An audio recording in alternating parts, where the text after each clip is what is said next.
दोस्तों, present indefinite tense के बारे में हम सीख रहे थे। अभी हमने साधारण वाक्य के सीखे थे। अब हम इंटेरोगेटिव यानी कि प्रश्नवाचक वाक्य दो प्रकार के होते हैं। एक तो क्या से शुरू होने वाला। इस तरह के सेंटेंस में क्या शब्द शुरू में ही आया होता है, इसलिए इसमें क्या की स्पेलिंग नहीं लिखते हैं। ऐसे वाक्यों को हेल्पिंग वर्ब से शुरू करते हैं। उदाहरण नंबर 1 में देखिए, क्या वह घर जाता है।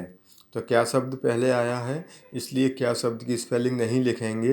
वह दिया हुआ है सब्जेक्ट के हिसाब से इसमें डज आएगा, तो हम डज से शुरू करेंगे। Does he go to school. और आगे है, क्या तुम खाना खाते हो।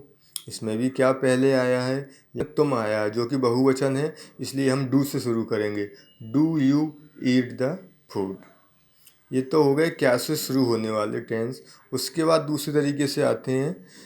दूसरे प्रकार के जो वाक्य होते हैं उसमें क्या, क्यों, कहाँ, कैसे, कितने, कब आदि जो शब्द हैं वो सेंटेंस के बीच में आते हैं।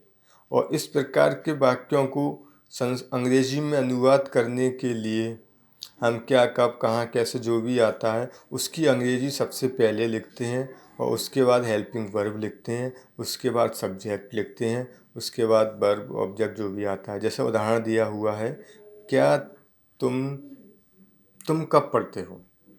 तो कब बीच में आया है, तो कब की स्पेलिंग हो गई व्हेन। तुम के साथ डू लगाएंगे, तो when do you read. Next है, वह क्यों खेलता है। क्यों शब्द पहले आया है, तो क्यों की स्पेलिंग पहले लगाएंगे वाई। वह के साथ डज आएगा, फिर ही, फिर प्ले, यानी कि वाई डज ही प्ले। तुम बाजार कब जाते हो। When do you go to market. इसके बाद शुरू होते हैं इंटेरोगेटिव प्लस नेगेटिव सेंटेंस।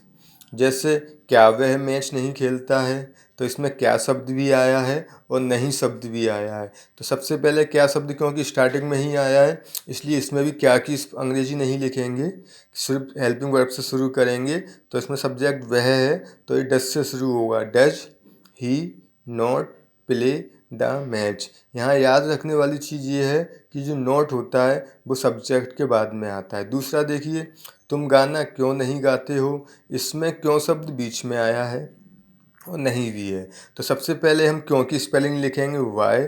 तुम दिया हुआ है तो डू लगाएंगे, सब्जेक्ट यू, उसके बाद नॉट, सिंग आ सॉन्ग, यानी कि तुम गाना क्यों नहीं गाते हो। Why do you not sing a song. आशा करता हूँ आपकी समझ में आ गए होंगे। अगर कोई चीज़, कोई क्वेरी आपके दिमाग में हो तो कृपया कमेंट बॉक्स में दीजिए, मैं आपको उसका उत्तर दूंगा। धन्यवाद।